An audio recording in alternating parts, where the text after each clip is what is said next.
भारतीय दंड संहिता की धारा 115 सिविल प्रक्रिया संहिता संशोधन अधिनियम 1976 का अधिनियम संख्या 4, जिसे इसमें आगे 1976 के संशोधन अधिनियम के तौर पर निर्दिष्ट किया है और उच्च न्यायालय की पुनरीक्षण ग्रहण करने की शक्ति उपधारा 1 में एक परंतुक जोड़कर और उपधारा 2 की अंतः स्थापित करके की गई है पाई। परंतुक में वर्णित है कि उच्च न्यायालय किसी वाद या अन्य कार्यवाही के अनुक्रम में इस धारा के अधीन किए गए किसी आदेश में या कोई विवादक विनिश्चित करने वाले किसी आदेश में तभी फेरफार करेगा या उसे उल्टेगा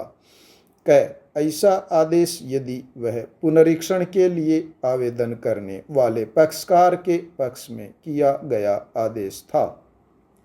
जो वाद या अन्य कार्यवाही का अंतिम रूप से निपटारा कर देता, अथवा ऐसा आदेश यदि वह कायम बना रहने दिया गया तो न्याय की विफलता होगी अथवा उस पक्षकार को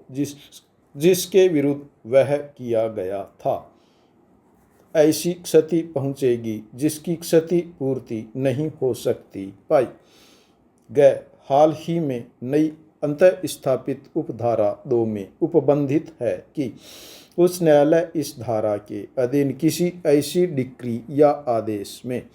जिसके विरुद्ध या तो उच्च न्यायालय में या उसके अधीनस्थ किसी न्यायालय में अपील की गई है फेरफार नहीं करेगा अथवा उसे नहीं उल्टेगा पाई। प्रारंभ में पक्षकारों के विद्वान काउंसिल ने इस प्रकार बहस करना प्रारंभ किया जैसा कि सिविल प्रक्रिया संहिता में 1975 में अंतर्विष्ट सिद्धांत सिक्किम में लागू हो, किंतु संशोधित संहिता लागू न हो,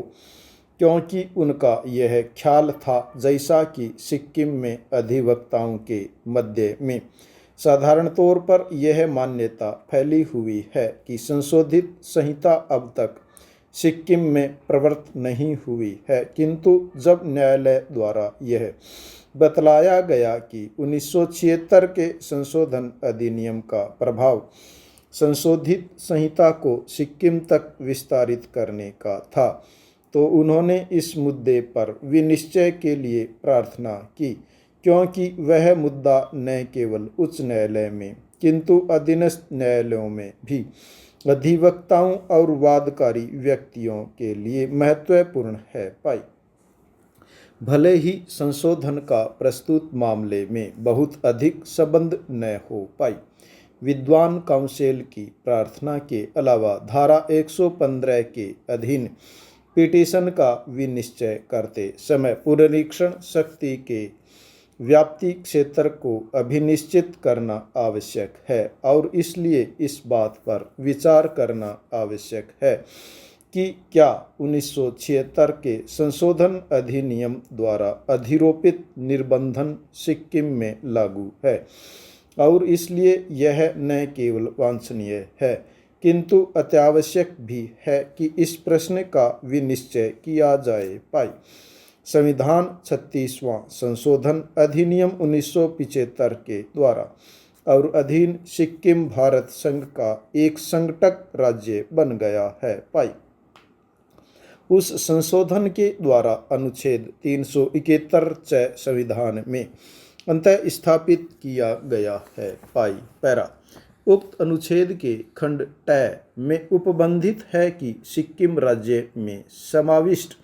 राज्य क्षेत्र में या उसके किसी भाग में नियत दिन अर्थात 26 अप्रैल 1975 से ठीक पहले प्रवृत्त सभी विधियां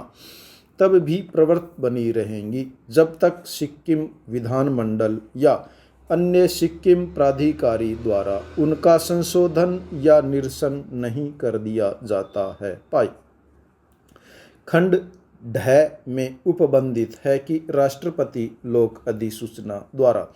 किसी ऐसी अधिनियमिति का विस्तार जो उस अधिसूचना की तारीख को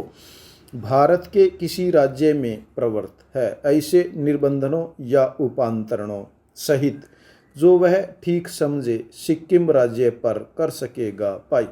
सिविल प्रक्रिया संहिता के सिद्धांत 36वें संशोधन के प्रारंभ के समय सिक्किम में सभी न्यायालयों द्वारा अनुसरित किए जाते थे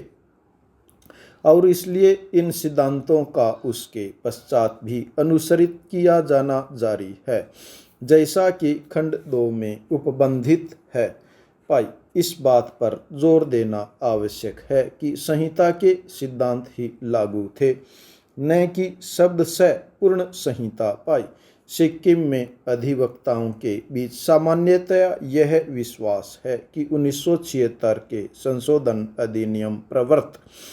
हो जाने के पश्चात भी विधि की यह स्थिति भी अभी भी चालू बनी है। पाई संभवतः संहिता की धारा 1 में किए गए संशोधन पर ध्यान नहीं गया। पाई संशोधन के पहले धारा 1 की उपधारा 3 जो विस्तार खंड है इस प्रकार थी।